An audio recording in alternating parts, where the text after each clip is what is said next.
intention, if you like.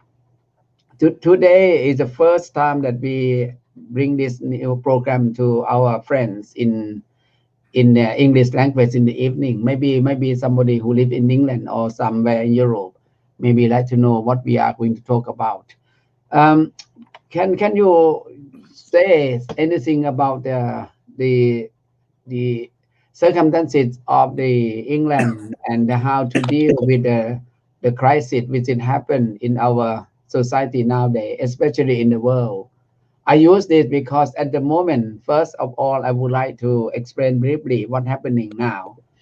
Uh, I don't know much what at the moment. First of thing, I learned that in Thailand last year, throughout the year until just March, yeah, until March, the people who have this we got the COVID crisis more or less in Thailand is very good, well protect in control at that time, and the people in Thailand they were die only just under 100 people, just just say very small number compared with many countries, and the number who got COVID is very small number as well at the time. But because after last month, I mean April onward, everything had changed rapidly, very bad, and number of death is very high and also very serious. And also at the moment in India, also is very bad. So the number of the people who pass away, who die because of the COVID is so bad. Number of people die daily, increasingly. So we were experienced in this country before, say number of people who pass away is a lot in this country compared with how many people, but I don't know how it affect our daily life. Now, come to your opinion. I ask you first, did you have vaccination with COVID already? Well, yes, because of my age, I was in one of the first few groups. Right. So yes, I had both injections. I mean, I'm 78. Therefore, right. I was high up on the list of people who need to be protected. Right. Okay. So yes, I've had both mine. Right. And then and how you feel? Everything okay? I mean, any? No, I fell down the stairs yesterday. Oh, we heard when we did the chanting, and then you heard about the stairs. I think you jumped over about two. I didn't swear. I just fell down. It's just unusual for me. Yes, I heard, and where the people have to run to you, they're concerned about something wrong, but nothing to do with the COVID, no? Oh goodness me, no. The injections, yes, are obviously you know, if you've had a bit of COVID before, right, something similar to it, when you're injected the first time, it can knock you about. It does make people feel a bit rotten. Right. I've got one man in Plymouth, Englishman in Plymouth, who had the injection, really tough, strong, sort of late 50s man, and it knocked him flat on his back for 3 days. Well, I found it funny because it didn't do anything to me. But apparently, though, you know, when the bigger the reaction you get, the more you needed it. Because you are quite strong, don't you think? Well, I don't know about strength. It seems that the bigger the reaction you get from the vaccine, the more you actually needed the vaccine. Oh, I see. Your body reacts to what they put in you, and it would have reacted much worse to the COVID. So maybe I'm not as subject to COVID as my friend. Oh, I see. So I mean, you know that people get very, very ill, and another person gets hardly any symptoms at all. So you've got the two extremes. One is that no symptoms, and the other is lots of symptoms. In fact, hospitalization and stop being able to breathe and things. So there's two ends to the spectrum, and it would seem that the people who are most likely to end up in hospital are the ones that have the reactions to the injection. Right. That's what it seems like. Okay. I mean, there's no solid evidence about that, but intuitively it looks like that. So the second injection did hurt my arm. You know, it was so little I can't really remember. These things I just push away, and I'm too old to worry about them. Just okay, so I've got an arm that aches and whatever. So you know, I'll just forget it. But I think people should know that if they have the injection and you do have a reaction to it, right. it would seem that you're one of the people that might end up on your back with your feet in the air in the hospital. You know, so I would take it whatever, to be honest with you. I would take it whatever. I had the AstraZeneca vaccine, which is supposedly not as good as the Pfizer vaccine. But from what I can see, you know, it's come out of Oxford University. Right. They're not fools. They're not fools. So I just trust it and just get on with it. Right. There's some very good scientists around. So no, I'm not going to say, oh, we've got to have AstraZeneca or Pfizer or Moderna or whatever, because there's some very good scientists around. Okay. And I'm pretty sure we're going to get a third injection, which might be a different one. I.e., that is, if you've had AstraZeneca, then you get the Pfizer. If you've had the Pfizer, then you get the AstraZeneca, just to give a boost to your system. If you look at the vaccination which is we have throughout the world now, also some country have very serious concern, especially somebody who have they don't have a vaccine to protect their people, like what's happening in India at the moment. I mean, that's a terrible thing. The biggest producer of AstraZeneca vaccine, guess where it is? India. Yes. Yeah.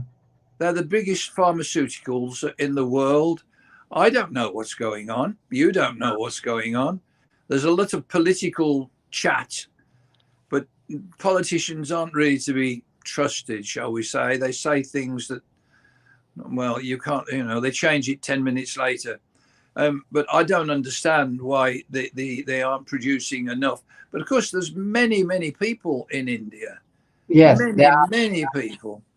And I'm sure that our country will start exporting the vaccines when we've got the system up and running properly. You know, it's not a simple job to make a vaccine. It's a living creature, as it were. And you can't just put two chemicals together and it's done. It's a big process. Right. And it takes time for each batch to sort of ripen, become good enough to use for the next stage, because making it is only the beginning. Then it has to be purified and made safe, absolutely safe for injection. So these things all take time, and I'm a bit unhappy that that we haven't given what we can to. What do you mean? Well, I mean, we got enough.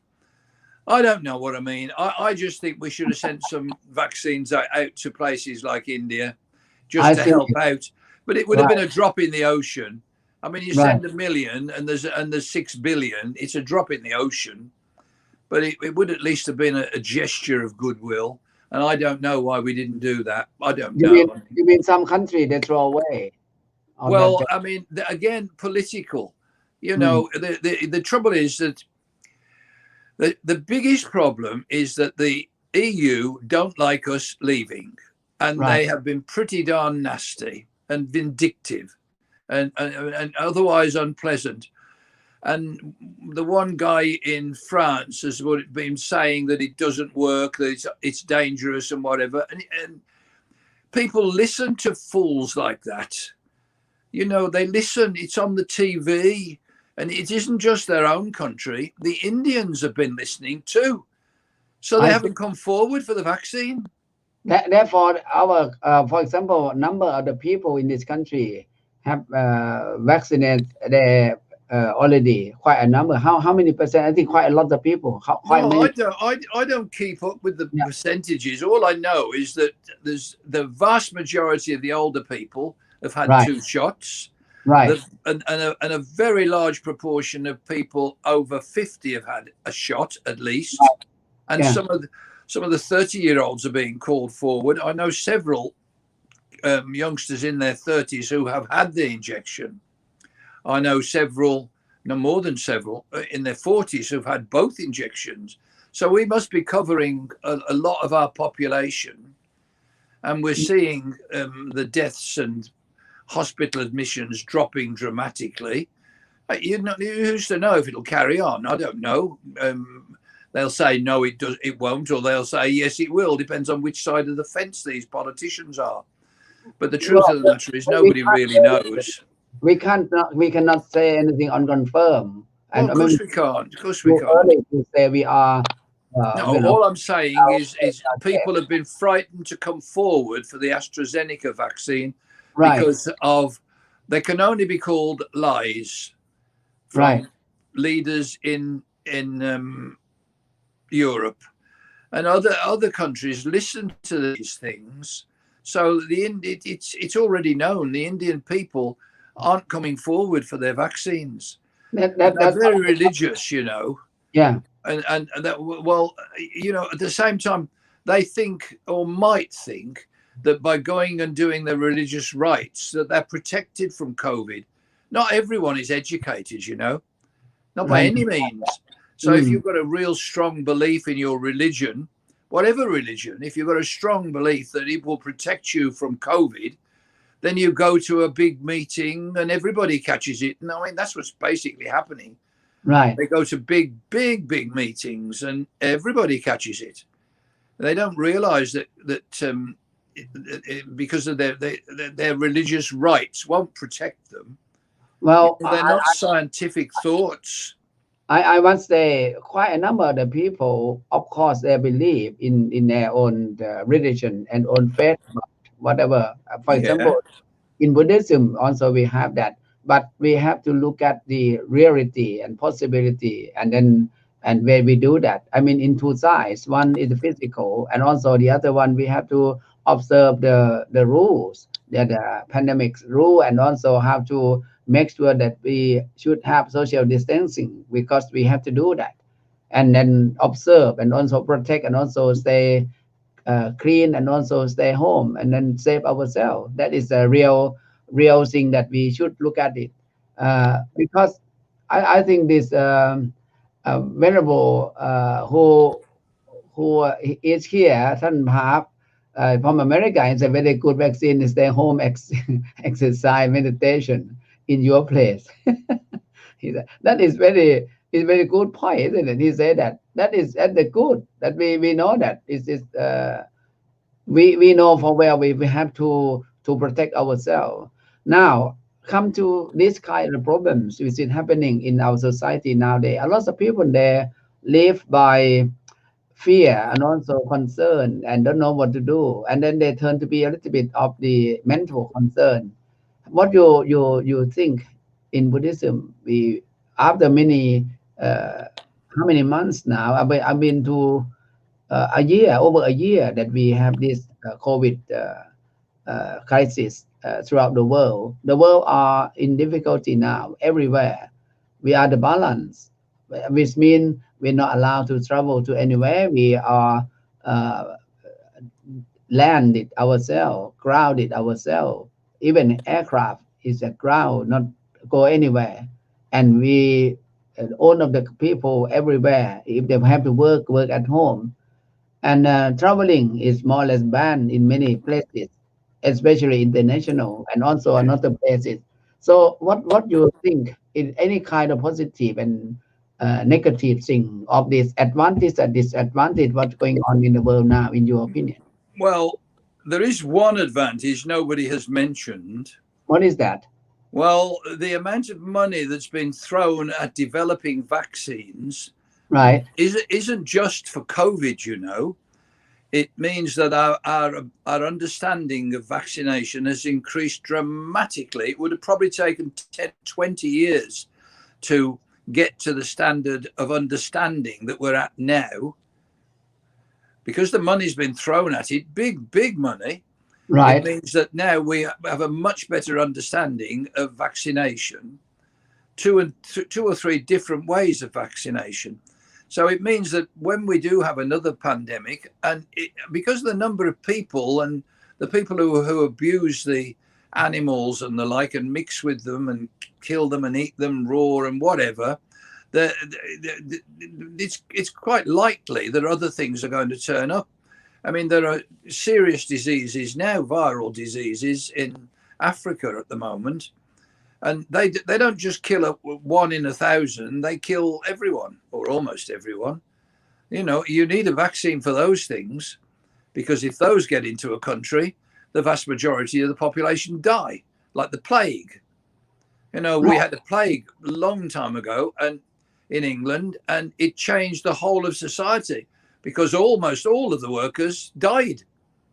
Right. So instead of, they were called vassals, they were owned by the local top man, and you know that they had to stay in the villages and work for the local top man.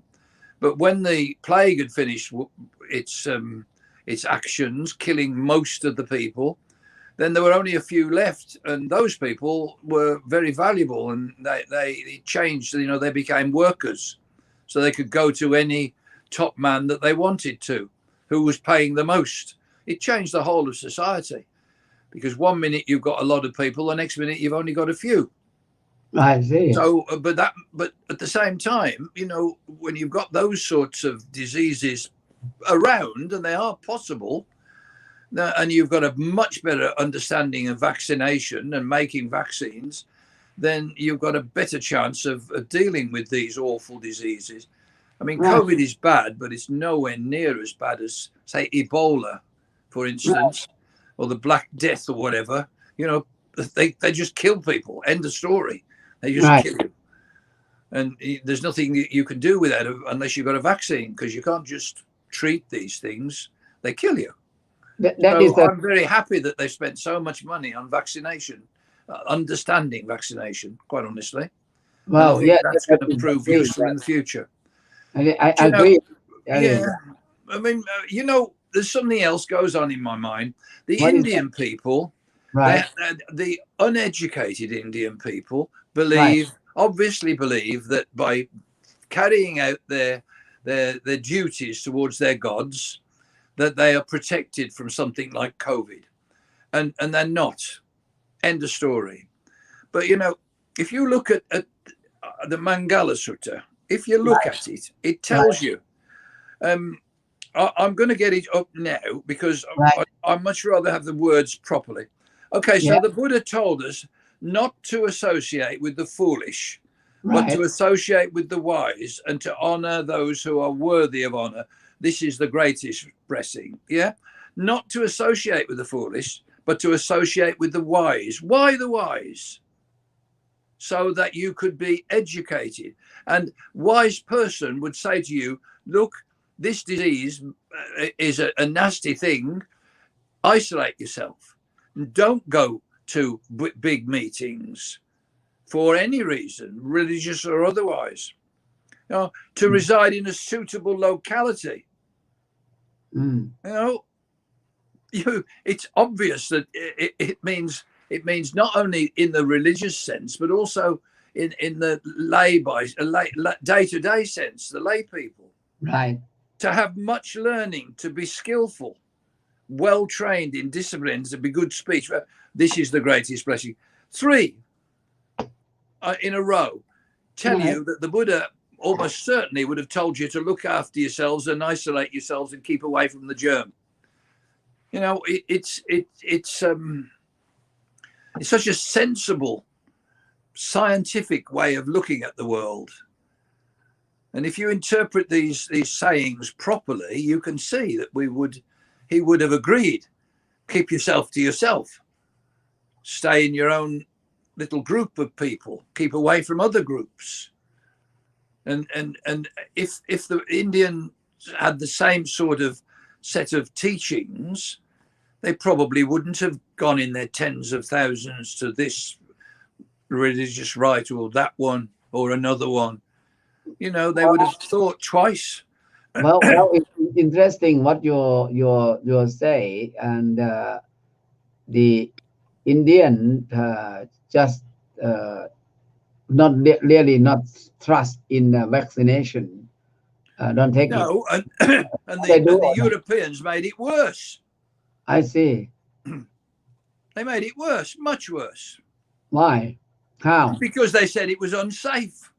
I see. You tell someone who is not properly educated that something is unsafe, then they believe you. Even though you're saying it just to get your own back on the British in this case. Ridiculous. Utterly ridiculous.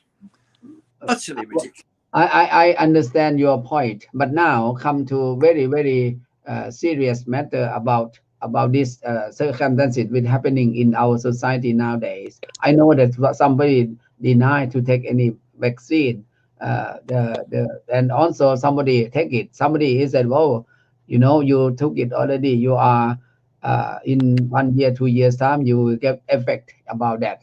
However, I have to listen to the scientists and doctor, and if we have to take, we take it, and that is we are in this society nowadays. The problem is now after many people who die because of this, and also everywhere in the world, and the serious concern is how can we suggest for those who are who having difficulty to be in society nowadays, in your own practice, in your own understanding, and we have to help the people, especially the people come to our temple nowadays. They also concerned about their daily life. They don't know what to do. So what I did, something which is you can see, contact with the people outside who live wherever they are, and then try to help them in that way by chanting and do that. And how can you, as a Buddhist monk, and also the English society nowadays, can help the people, in your opinion? Can you suggest anything like that? Because we are facing difficulty at the same time, and look at the world, some places dying, a lot of people die, and then people they scare, and then don't really want to do. Some of them just stay at home long time, and then they turn to be a little bit mental in their life. A little bit mental, yeah. Well, it's enough to send anyone mad. We're what they call gregarious. We live in a pack, and when you're isolated from the pack, your mind goes crazy. Right. So it's yes, of course, people feel bad and alone and unwanted, but you know, the practice of metta, it loving kindness, it promotes the welfare and happiness of everyone. And right. You know, any one of us feeling able to promote the welfare, help a person to become happier, is from my point of view a good Buddhist. Right. They're actually practicing what they preach, metta. I see. And it only requires a little bit of effort on everyone's part. I mean, we do it here. I do it in my practice too. Right. How do you do it? People continuously, and yes, by helping them, they become happier. Might only be a bit, but you know, one person can only do so much. It needs lots of us as Buddhists to go out and promote the welfare, help people to. I mean, just going and fetching them some food in, or whatever, or a conversation over the fence, or whatever's legal. In other words. To help the people. I mean, we should be doing it. We have to abide by the law, but whatever we can do, I mean, you know, using this Zoom and whatever, we're talking to lots of different people. I'm not saying that some elderly person could do the same, although some can. But I mean, by just being out there, we put the chanting on that Facebook thing, trying to spread some happiness to people. And every morning, every night, we're trying to spread happiness to the people. We're doing what we can, in other words. What and about that's those what we should be doing as Buddhists? No. What about those who are not Buddhist or non-Buddhist? How they? Well, you know, I mean, them? it's more difficult, but all you can do is offer help to different like different charities or the authorities. You can offer to help in whatever way you can. I think probably everyone will know someone in their road, their street, their lane, whatever, who is on their own. There's nothing like a smile. Well, it's very good point that you mentioned that. I suggest the people who live out in their, for example, if you live in a village or in one place, and then that person need help, the people need help, and then we just let them contact each other, whatever, because you can only have the neighborhood and also the person who next to you and relative or talk about that. If you get someone who knows things and then suggest them, refer them to the right person to help them, because at the moment we look at physically finance and also mental, so many things happening in one go is very serious for the people. The people, of course, like, it is, but I've just said it in my words. Someone in your own street, right, you know, is on their own, and right, that person, just a smile to that person is providing some form of help. It's showing loving kindness. It's showing metta, and just by doing that, that person might feel able to ask you to go and do some shopping for them, or just talking across the whatever. I don't know, but you can help. There's no doubt about that. And even if it is only a smile and a wave or whatever, it can make a person's day. A person who are on their own. We won't be able to see them sometimes because they are locked. No, I mean, there are always difficulties, but where there's a will, there's a way, you know. Right. Okay. That is. You just have to go out and have a go. Well, you know, since the first lockdown, I have to shut my own temple, and the people come to see me. I just ask them to go see me in the window. You know, how I can. I'm in person. I'm not at all happy, and now more or less a little bit of the flexible, and it seems it's still it's not confirmed that we are safe yet.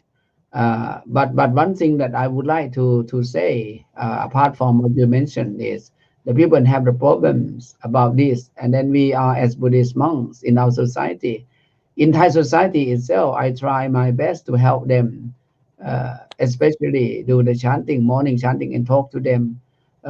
When you talk to them in person, either in Zoom, by Facebook, or talk in different uh,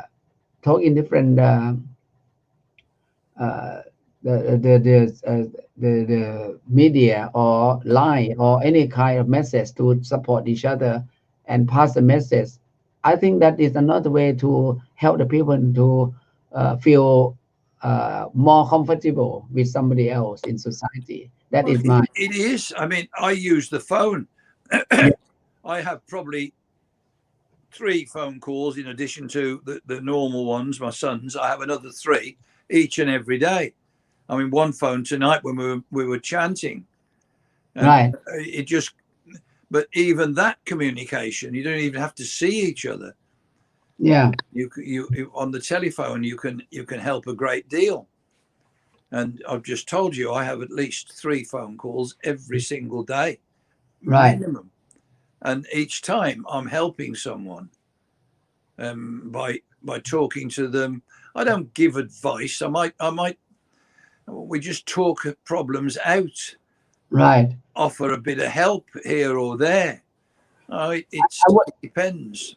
Well, thank you, Pante Panyavachiro. When now I come to the circumstances which is happening now with what had happened in the past, if Buddha is around or if it happened in the Buddha time, I believe a lot of people will come to Buddha because of they believe the Buddha have miracle and help. But in the reality, faith in religion, faith in some brothers who are very good, it's not really just because of that person need help from the other person or the power of the miracle power, but because they don't have strength to believe in themselves, and also they don't know what to do. So because of that, uh, for my suggestion, my opinion, I think when we are experiencing of this problem, like someone who died daily and then in front of you, either because of the disease or the plague or even the war, and you can feel that it's very sad, and then you may consider how to heal your feeling, heal yourself in a good the support of yourself, your feeling, because you can get lost easily, you can get very turn to be very mad or the crazy because of you can't deal with that. So um uh you see, uh, uh I think this is something that we should consider to help the people. Yeah. Yeah.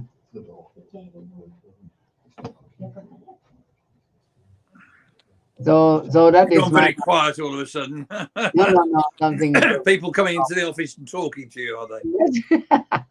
Yeah. Yeah. So, yeah, well, anyway, we should consider helping, which is what I just said a few minutes ago. And we both agree we should consider helping. It's finding the ways to help. I mean, do you realize how much busier you as a person are this year as compared with normal? You don't get much chance anyway, to meditate these days. You're so busy talking to other people. You're so busy communicating with other people. I think with the flock. Well, that is something that is happening in our society nowadays. Not only our temple here, but everywhere. Because monks, more or less, we feel like we are fully uh, occupied with our work that we're doing, contact with the people. But you physically, when you're not going away somewhere, but we feel. Okay. But Consider. you don't need to. Oh yes. You could quite happily sit in the temple, waiting it out, like in a bomb. What is it called? A bomb shelter. You could quite easily sit it out, but you haven't done that. You've been practicing what you preach. You've been practicing metta.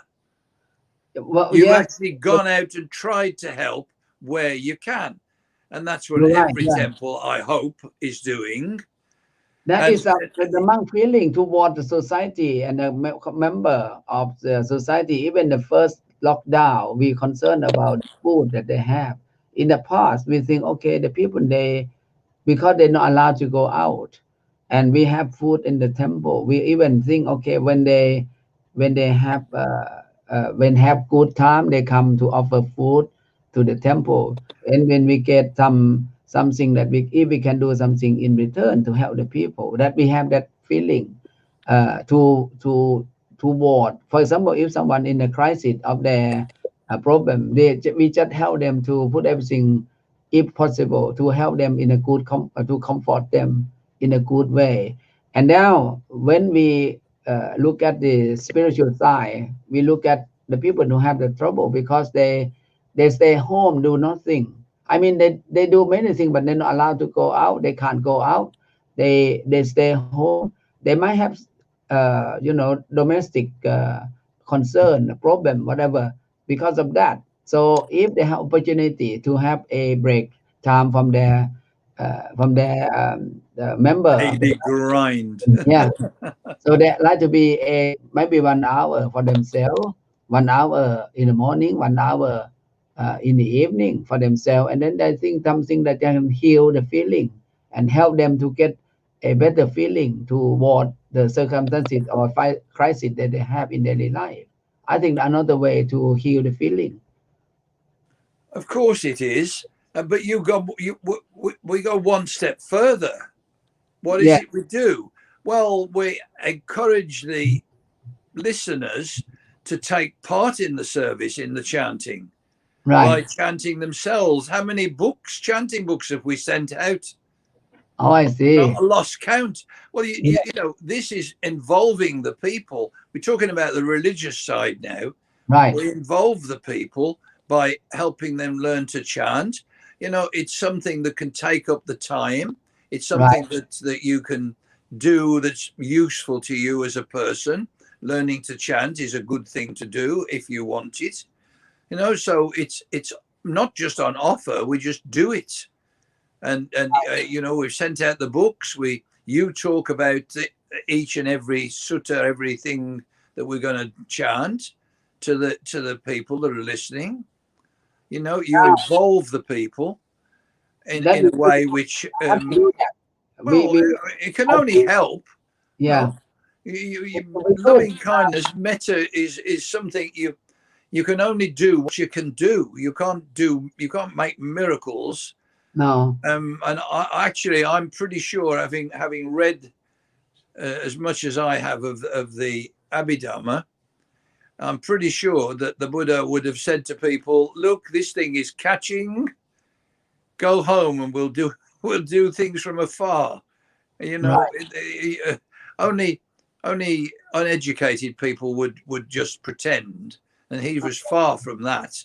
So I'm quite sure that when he gives out his highest blessings, when he talks about them in the Mangala Sutta, for instance, he's got a bigger meaning than just what you read. There's more to it than that.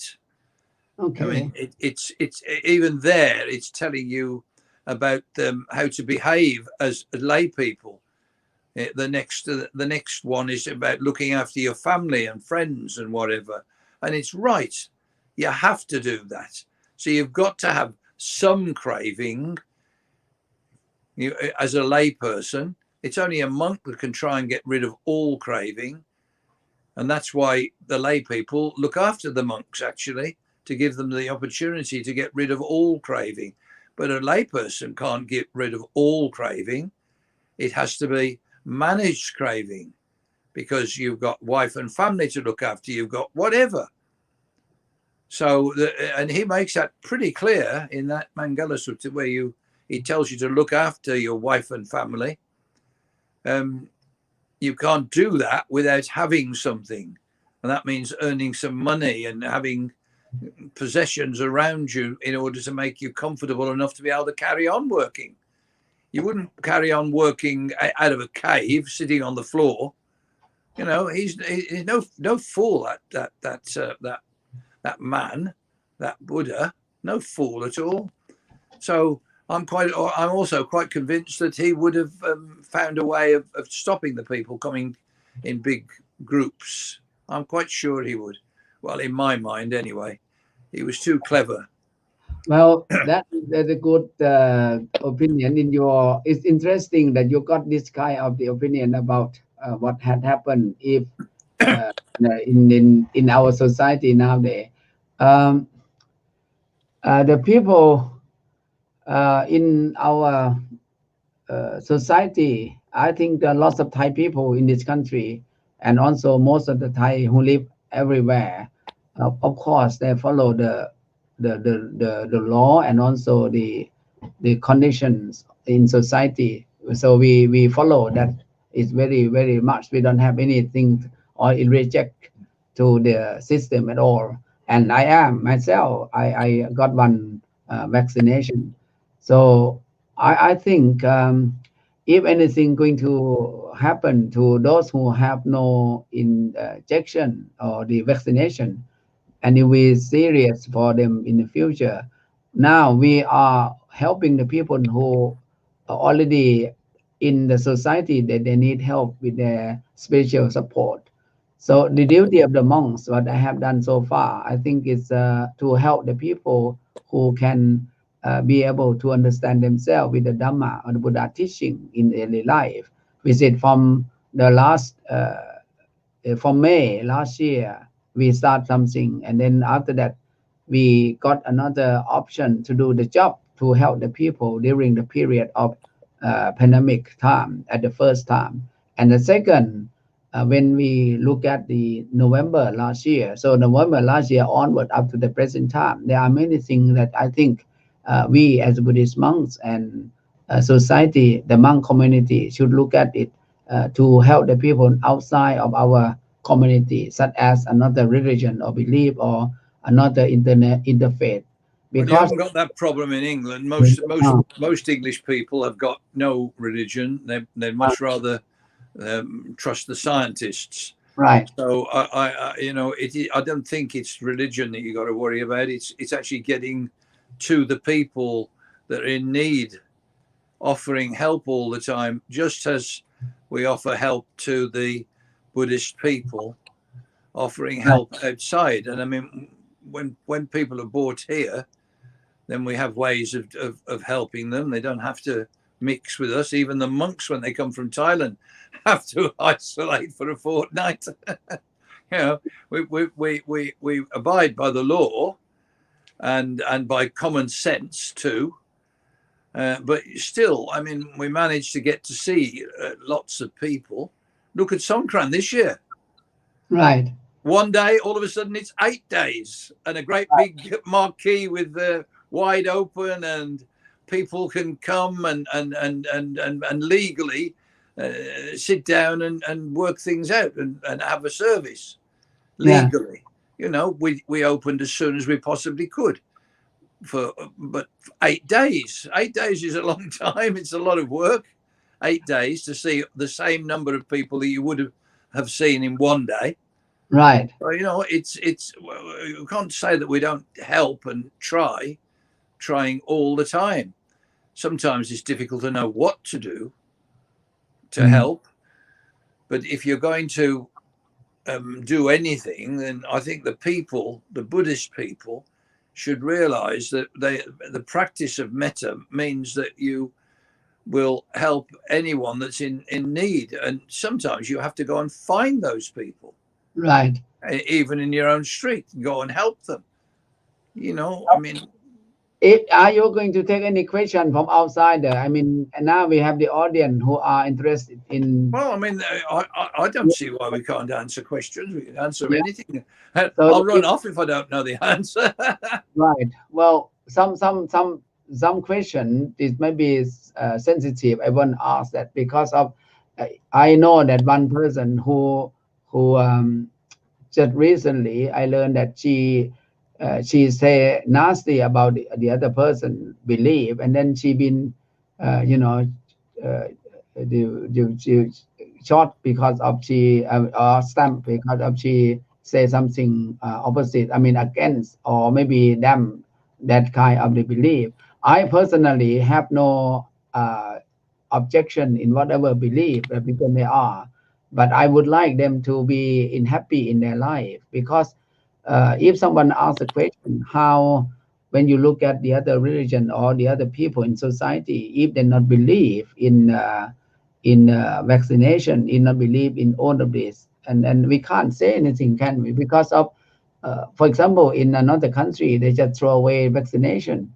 And what we would like to do is, I think, if somebody asks a question about this, I think we are, as Buddhist monk, we would like to support the people, whoever in society, who believe or not believe in vaccination. Ajahn, you can only help those who want help.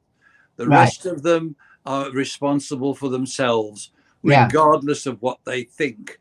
It doesn't matter what they think or where their thinking comes from. You can only help those who want help. If they don't want it, be it on their own heads. Carry on. Thanks very much. You think that help you? Yeah,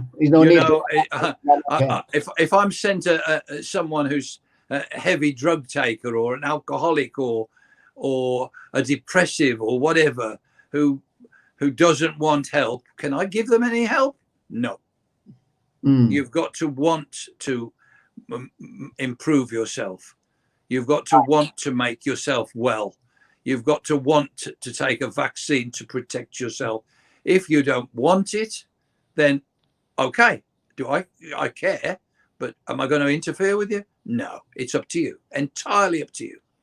So for the people that don't want vaccines for whatever reason, that's up to them. And I would just carry on helping the people that do want help. Leave the others alone. Let them get on with their own lives. From a psych's point of view, you can never help someone who doesn't want your help, ever. What about after they want you, after first of all, they don't want you to help them, and after that they are in crisis and then they need help? Then you give them help. But by then it's probably too late. If it's something like a serious illness like COVID, it might be too late. I mean, sometimes the doctors have to go to court to make someone have a treatment or make them allow their children or people they're in charge of have treatment. So, I mean, there are ways and means of making people, but, I still say what I've just said. If they don't want help, you can't give it. So don't bother. Go elsewhere. Okay. Just put them on one side and forget them because you can't help them. If they get themselves into serious trouble and they find they need help, then they'll come running soon enough. But you can't help someone who doesn't want help. It's just not possible. Okay. They fight you in every which way there is. They use criticism. They use witticism. They use constructed argument. Goodness knows what they use. They use imagination. You cannot help those people. Let them get on with life in their own way. I will not try and interfere or push my ideas on them at all. I mean, not at all. So as far as I'm concerned, those who don't want help don't get it. They only got to say it once. That's it. Finish. Because I've learned as a psych, you cannot help people who don't want help. It's no good dragging your son or daughter to me for me to help them if they don't want to be helped. I can't do it. Nothing anyone could do. So you don't bother. You have to just put it on one side and forget it. Right. Well, that is very, thank you very much, Panya Vachiro, in your suggestion for today. As today is our first time we change the program from England today to the, what you call this, Friends in Dhamma. Friends in Dhamma, that we can talk any subjects easily for all of us, and then let the people may, if they like to ask a question, they can ask a question. And you're going to be in the evening this time. And if we have more questions in this, any whatever subjects that we can bring on and discuss. And if someone outside who are the audience now, look at Facebook, if they like to join, I can invite them to join and then and ask a question to be shared on our program. This is the first time for us. And then I think from the beginning of this month in May, it may be good for us to do something good, to talk in English in the evening, to talk to English friends or the Thai. I'd like to see how many people who interest in our program. If this program it can be helpful, we talk about that, and then bring more to the program, to the people. Now we have those who talk about the they say there are more Hindus, and there are more Hindus, and they believe their custom use So it's that is the people in society. But for English people, now we got some BBC, Canada. Thank you. I believe message England today. Yeah. What is that BBC? BBC. Yeah. I don't know what you're talking about. What you try to say, Karen? What you say? Yeah. Thank you. I have missed England today. You see. I'm so sorry for for the England today, because we uh, we skip it because of we got so many things happening at the time, and I said I'm going to change the program. So Karen, yeah, I we sorry for didn't tell any audience. I don't just disappear for 2 weeks, and after that turn to be the friend in Dhamma instead. But you are welcome to share your the opinion and also your suggestion. And also, if you have opportunity in the future, you are welcome to take part in the program. Visit our program. It's for all, for the English people, Thai people who speak English, and we're going to use English language for this program. In the morning, we have a friend in Dhamma in Thai language, and in the evening, we have friend in Dhamma in Thai. So in the morning, I do by myself, but uh, in the evening, I do English. She said, "Of course, you have to do what you need to do." That is very good. That is very good suggestion. Pante Panya Vachiro. Now, Karen, she said that to you. Yeah, it's very Yes, good. well, it's true, Karen. It's true. You have to do what you have to do. Yeah. And that's the end of it, actually. I've literally had young people being dragged into my office for me to help them, fighting and kicking and screaming. And, what can I do? Give them some great big strong drug and knock them out. It can't be done. You cannot help. Those are extremes. But a person who doesn't want help from you or me or whatever, then that's it. End of. You cannot help them simply because they don't want your help. So you just have to say, well, I tried to be kind. You didn't accept my kindness. So your anger towards me, well, it's yours. Just as the Buddha told somebody, I can't remember who, but he certainly said something like that to someone. No, it's not my anger. It's your own anger. Your opinion's not mine. So I can't help. And that's it. End of. And I don't say as I can help anybody, actually. I can only try. But it's the act of trying. I mean, if someone comes along and there's no way that I can help them, for instance, then I'll bet a pound to a penny I know someone who can. And that's where they'll end up.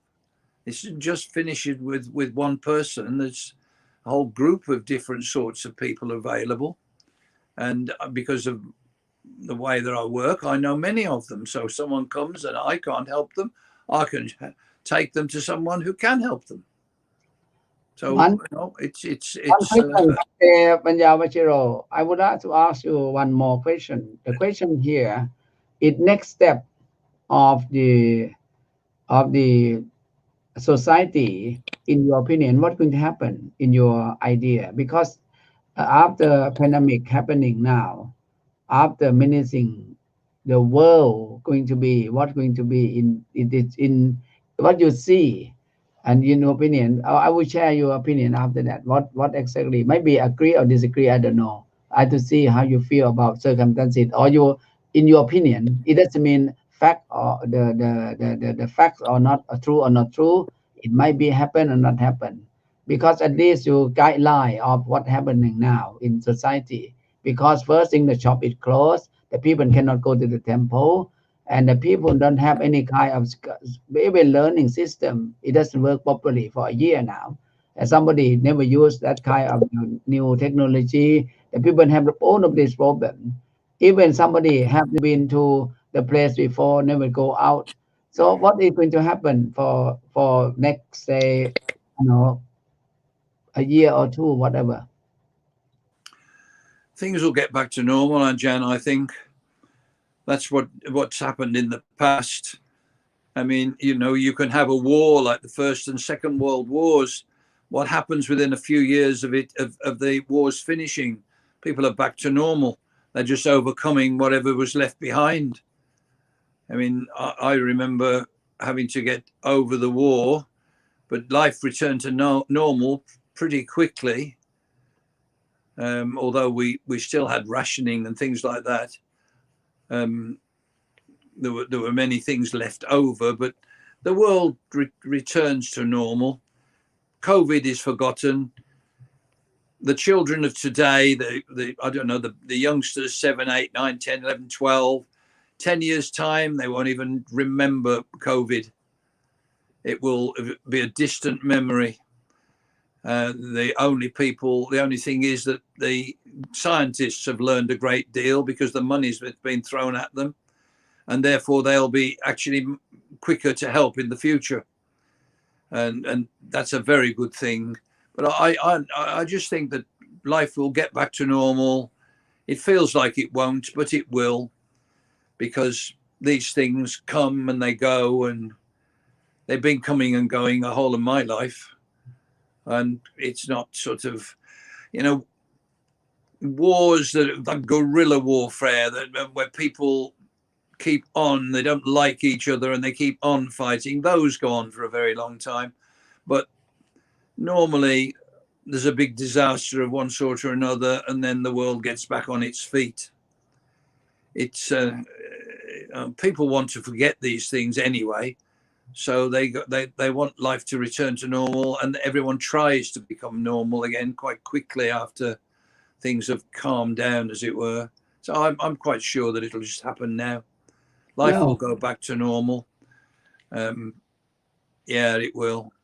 Well, thank you very much for your opinion and your suggestion. And I think we are in this difficulty time between last year and this year. Yeah. And I believe what we are experiencing now, it will be some part of our life and the lesson that we have to learn, and how to use the Dhamma, the Buddha teaching, to help us in daily life, to be careful about everything. And it's maybe a good idea and a good opportunity that we should have more time to practice the Dhamma, because the Dhamma that we are practicing, it really help us to see the many things in the world is impermanence. Many things in the world is not is not self, is non-self, is suffering, and you can see by your own eyes that it's happening nowadays. So that is my opinion of in this over this COVID crisis. Well, you're right. Impermanence doesn't just happen to the good things. It also happens to the bad things. That's right. COVID is impermanent. It will disappear. It will be controlled. It will be whatever. In just the same way as the good things are not impermanent, bad things are impermanent. Bad things are impermanent too. As I've said, life will get back to normal. I think the biggest thing that we can do is what we have been doing, learning to use the technology to be able to communicate with the people. We've had our ups and downs, good days and bad days, technological difficulties and all the rest of it. But gradually we're learning to be able to communicate better with the people, wherever they might be. And it's been a good thing in a way, because it's sent us forward. The only people that really need to learn the lessons are the scientists, quite honestly, because they are the ones that bring out all of the cures and preventatives and whatever. And they have had an opportunity to spend a great deal of time on learning about ways of vaccinating people, making vaccines. I mean, there's even talk about and this is in Oxford, there's even talk about the way that they've learned to do these new vaccines. They might be able to vaccinate us against certain cancers. Right. Quite serious things, because It's Well, new it's technology. yeah. Okay. Well, now it's time is up now. I would like to thank Svante Banjavachiro that you are taking for this program with us. And also thank you very much for our friends who are watching this program and taking part. I send you the question and comment. So we are here every Sunday, hopefully, and also if something good, we might turn up to that, you know. And thank you again for watching. And then it's our program will end. And with the power, Triple Gem, the Buddha, Dhamma, Sangha, may all of you be happy, stay healthy. Abhivadanasi, Litsanitjang, Mutta, Pachayino, Chattaro, Dhamma, Vatanti, Ayu, Vanno, Sukhang, Pha Lang.